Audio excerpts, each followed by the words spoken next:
Hey everybody.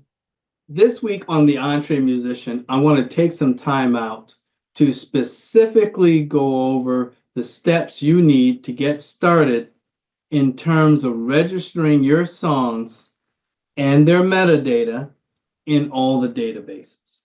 Okay? So let's dive right in. As with any process where you're getting yourself organized, it's always best to start at the lowest level. And for musicians, in terms of organizing your songs to get them into the databases, the first step is going to be create a personal database of your own. However you do it, it's going to involve something basic like a spreadsheet. Okay? So create a spreadsheet and you start by listing each of your songs in that spreadsheet one at a time. Okay? Song after song after song. And let's not fail to go all the way back to the beginning. All of those very first songs that you released so long ago that you may have even forgotten about and say, oh, it's never made me any money or any of these types of things. Don't neglect those as well. Okay? I'm using my handy tool that I call the Digital Song Metadata Organizer. Fancy term for a spreadsheet. So just get yourself a spreadsheet together, put each song one at a time into that spreadsheet, and it's a perfect start.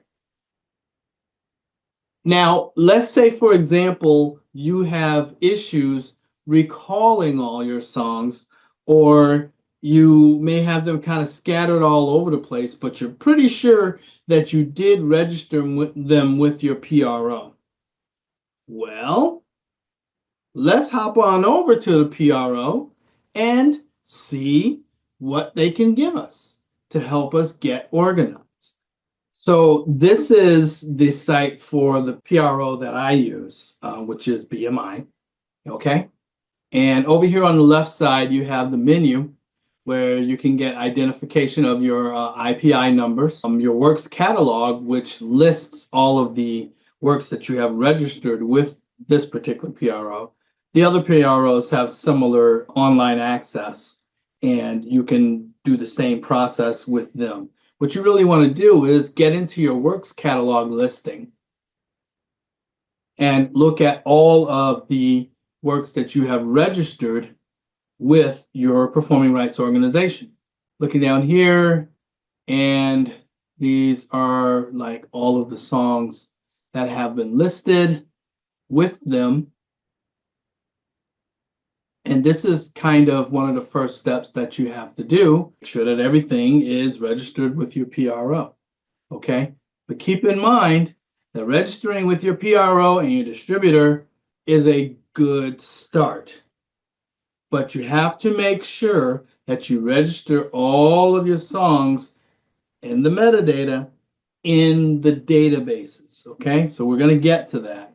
But this is all the first step. Part of the first step is making your list of songs that you're going to have in your personal database. And if there are some that you're forgetting, another cool place to look is in your profile on your performing rights organization's website, your PRO's website. Okay?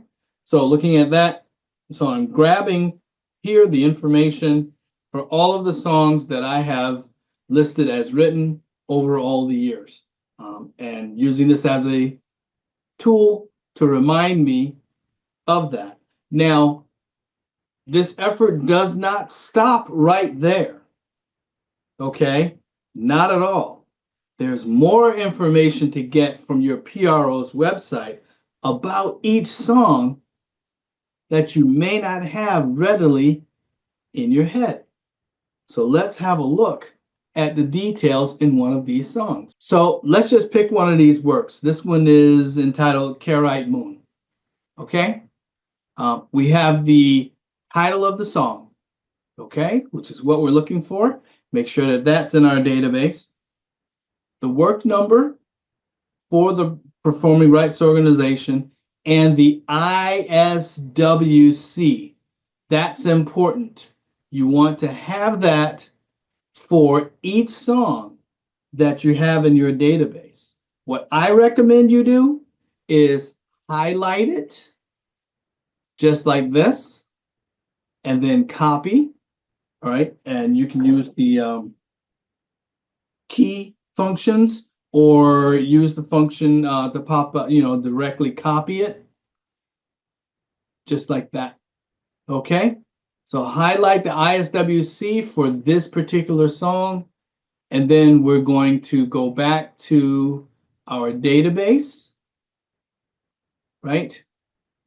And I have this built in, so I can search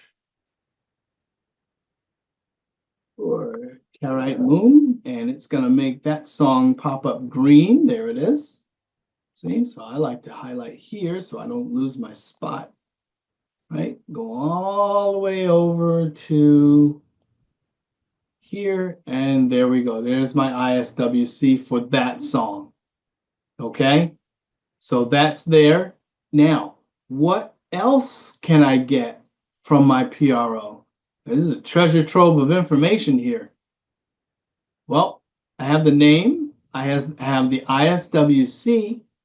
What other information do they have for us? Well, here we go.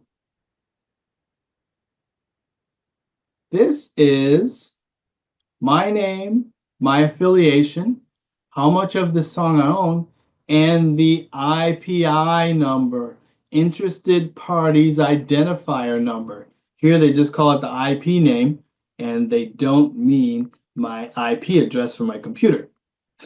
Okay, so don't confuse that. This is actually your IPI number, your Interested Parties Identifier number. Okay, make sure you copy that down. So you just highlight it and you choose the copy function, right? And then you go back over to your database and you make sure that that's logged in. For me, I'm going to go back to, because I set it up so that I identify as the co-writers or the primary writers. And there's my name, yes, and there's my IPI number. Okay, so this is what you want to do. And you need to do this for each song. That's why it's so important to take your time, do one song at a time. Don't rush, don't, beat your head against the wall and everything. Take your time, one song at a time. And another key thing, just go ahead and make the list. That'll get you started. And once you get started, then all this other filling in of more pertinent information and all of that kind of stuff, that comes along with time. As you can see, there's some blanks in some areas, and a lot of areas I have a lot of it done. There's a lot of effort that goes into being organized and having your administrative side taken care of on the back end. So let's go ahead and get that admin done. Start by making a list of all your songs. Next step, go to your PRO, grab your ISWC and your IPI numbers. Okay, your IPI number is a unique number that's assigned to you. Okay, the ISWC code is assigned to each particular song that you have registered with your PRO. Okay, clear on that? All right. So the next thing we're going to do is hop on over to our distributor's website, and you may have multiples of these depending on the distribution channels that you use. Okay, you're going to hop on over to their website and do what? Pretty much the exact same thing. You're going to go through your catalog that you have with them, and you're going to look for any works that you either may have forgotten or just in general looking for more of this important data to have for each song. So let's just jump over there and have a look. So once you're in your portal for your distributor, go over to your releases, where your albums and singles and everything that you have and you're going to go to each title. What I would do is recommend that you kind of look at each title and go down and see if there's anything that jogs your memory that you may have forgotten about or what have you. Okay? So the cool thing is, so you have the name of your album, okay? And you have the associated UPC code for that album. So you're going to do a similar highlight, copy, right? And then go over to your database, okay? And find those tracks to make sure that they're in your list. And let's get that information in your own personal database. So that was audio file, right?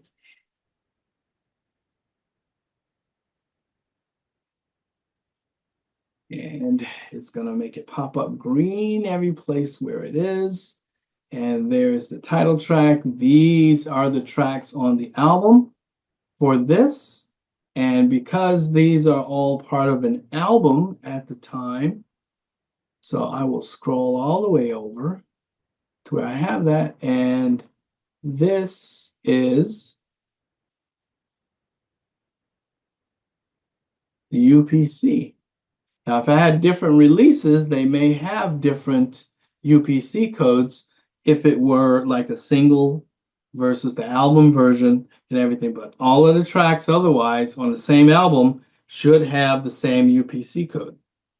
Okay? That way, when you're getting streams or radio airplay and all of that, when the appropriate UPC code should be associated with that track, as should the appropriate ISRC and as well as the appropriate ISWC.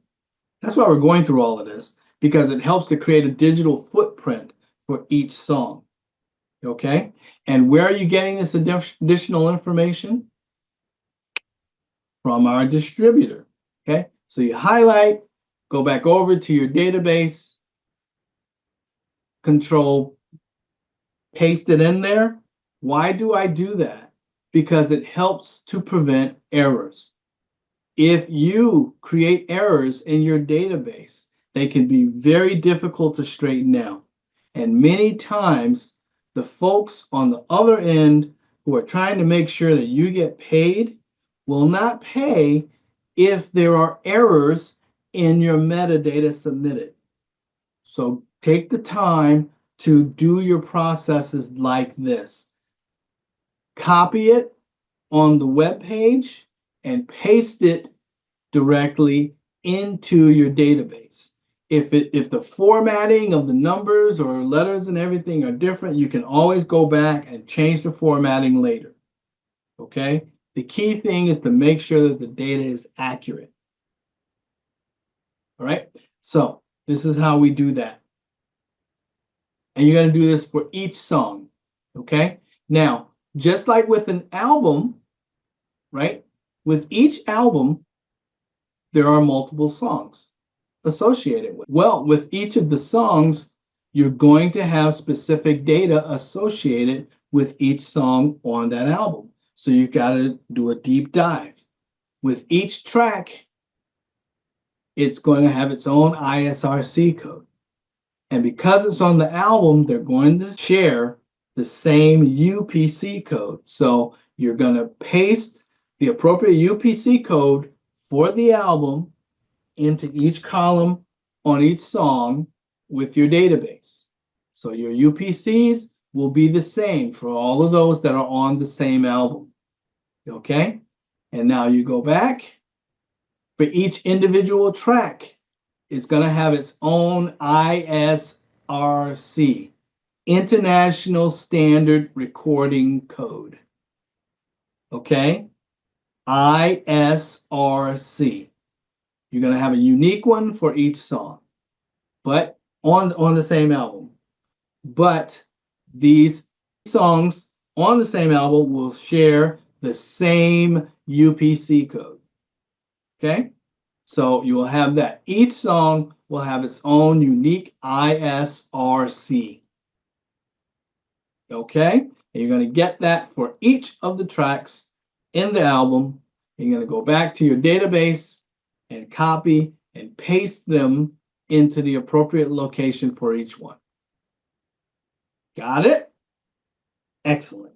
So now we have looked at two awesome sources of data for our database that we're creating. Not only have we looked at our memory of the names of all of the songs that we've written, okay? Some people have extensive catalogs of 100 songs. You're going to remember all the names of all of those? Yeah, good luck.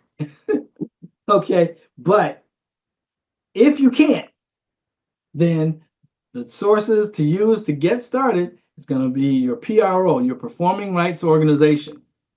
Use your access to there, go to your works catalog, and look at all of the works that you have put out and start looking for the information that they provide you, which is your IPI number, the name of the work, and the associated ISWC. That's what you get from your PRO. Now, the next source that we looked at was what? The distributor. Go to the distributor's portal, look at your works catalog, make sure you have the names of every single one of those songs in your database. Okay? Once you have them in your database, for each song, you're going to grab the information of the UPC code and the ISRC. You have a unique one of those. All of the songs on the same album share the same UPC code. Okay? But each song on the album will have a unique ISRC. Similarly, if you release different versions of the same song, each of those versions will have their own ISRC and may have their own UPC as well. Remember, the UPCs are the barcodes that we use to scan when purchases are made of an album or a single or what have you, physical purchases. That's what the UPC codes are for, okay? The ISRC codes help to identify each unique song as this particular version of that song. Whether it's the album version, whether it's the radio edit version, whether it's the a cappella remix, or what have you. They should all have unique ISRCs. Okay? This is how we get organized. It's a lot of little pieces and everything, but that is why I recommend you have the spreadsheet and you put everything there so it's right there at your fingertips. Because when it comes time to license your music, you want this information readily available. You don't want to have to go back to your DAW to find the BPMs and what key it's in and how long the track was and all that stuff. No, you want to include a lot of that information in your database to make everything so much more organized and easier to access. Now, preferably, you will have done all of this for all of your recordings before you hit your release date. Okay? Something to keep in mind, however, is many of the distributors will not release ISRC codes or UPC codes for a particular track until the release date is here. Sometimes that can be a problem because you often need this metadata to release it into online stores like Bandcamp and iTunes and various other places where you will sell your songs. Okay?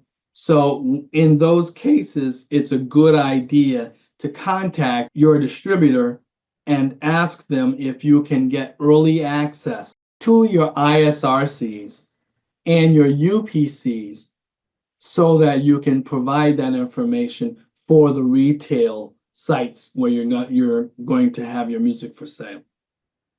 Okay, that said, now let's jump over to some of the sites where you need to have your songs registered in order to maximize your chances of collecting your royalties. Our first stop is the MLC.com. And you see what they're boasting? This is the core reason it is so important, so vitally important for musicians to get their songs registered in these databases. They've paid out over $2.5 billion with a B in streaming royalties. Okay?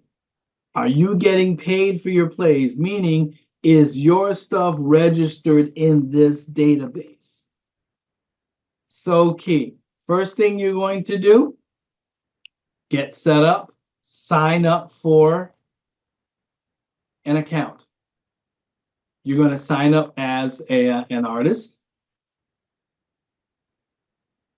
Put in your user information, get signed up, and get all logged in and everything.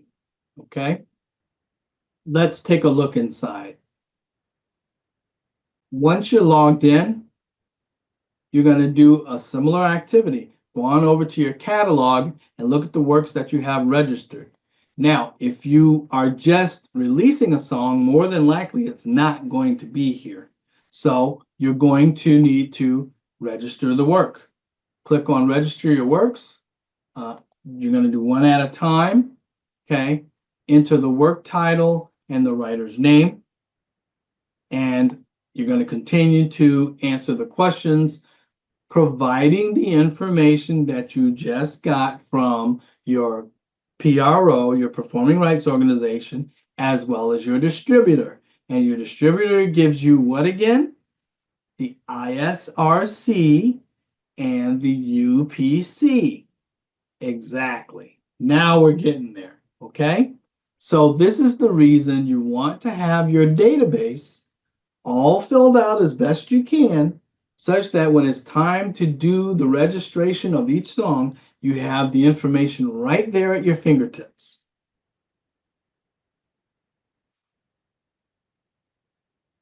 Another important database to get your music into as soon as you can is called Mediabase. Mediabase is basically an encoding system that will take your music and encode it into the tracking system for Billboard and other charting systems to allow your spins and popularity of your song to be identified throughout the networks and throughout the systems. So let's just take a quick look at that one. This site is reasonably straightforward in terms of just asking for direct information. And you're literally just going to follow the prompts and fill out the information based upon what they're asking. Try to make sure that you consistently use the same email addresses to fill out each prompt so that many of these websites that have the capability can remember who you are. And that just equates to less typing over time. They want to know the name of the artist, if there are any featured artists. All of these are pieces of data. Look at that album UPC code. Where did we see that before, right? Album title. Look at this. Track ISRC, right? This is why we want to have our database right there, so that all of this information can easily be grabbed and dropped into these databases, okay? Another key with some of them is to realize that you're going to need an MP3 recording to upload into their database so that they can encode it with the metadata that you're giving. And this is the difference between just having the metadata encoded in the file versus submitting the metadata online. A lot of people are convinced that you only need to have the metadata in the file, but sometimes it makes those files not compatible with streaming systems and other playing systems. That's why you still have to register the metadata in these databases. for your songs, okay? That's how you create the digital footprint for each song. Let's have a look at a couple more databases just to finish out. The next one is called Luminate. This is another database that aggregates song information and makes it available to the music industry for those who utilize data to put together charts, do research, find you and pay you your royalties. Yes, this is the reason that you're going through all of this and need to have all this information readily at hand. Let's look at the Luminate submission site. Again, this one is relatively straightforward in that they will ask you for specific information about the song, okay? Your email, your contact information so they can find you, okay? And pay you your royalties, right? Title of the track, who the artist is, ISRC code, right? A general information about how much you're selling the track for online, release date, is it associated with an independent label, or if not, put the name of the label, okay? Who's your distributor? Do you use someone else? You see? Very key pieces of data.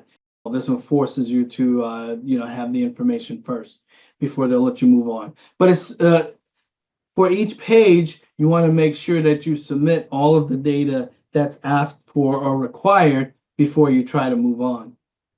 So still, this is exactly why we need to have everything in the database, have it readily at our fingertips, and let's get this done. The next database that we're going to look at is somewhat popular. You see ads for them and everything on the social media sites. This one is soundexchange.com. SoundExchange used to primarily be important for physical sales and the use of your barcode to track how many copies you're selling and whether or not you've gone gold or platinum or what have you. That used to be their role back in the day.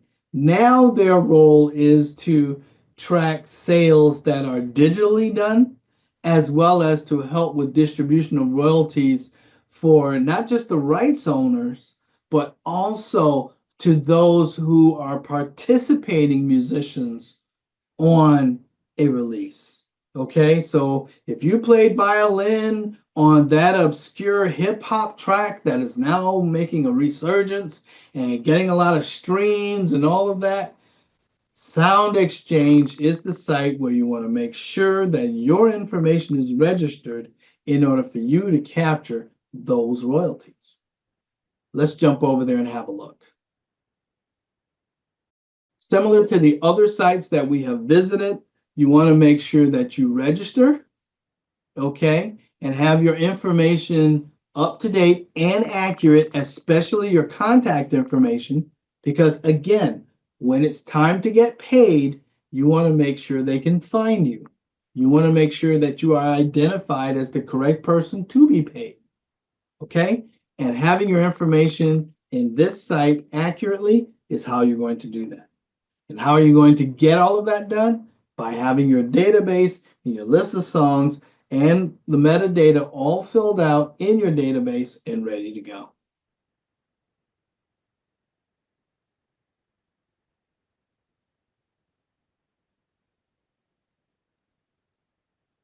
So as you can see, yes, there's a lot of behind the scenes work.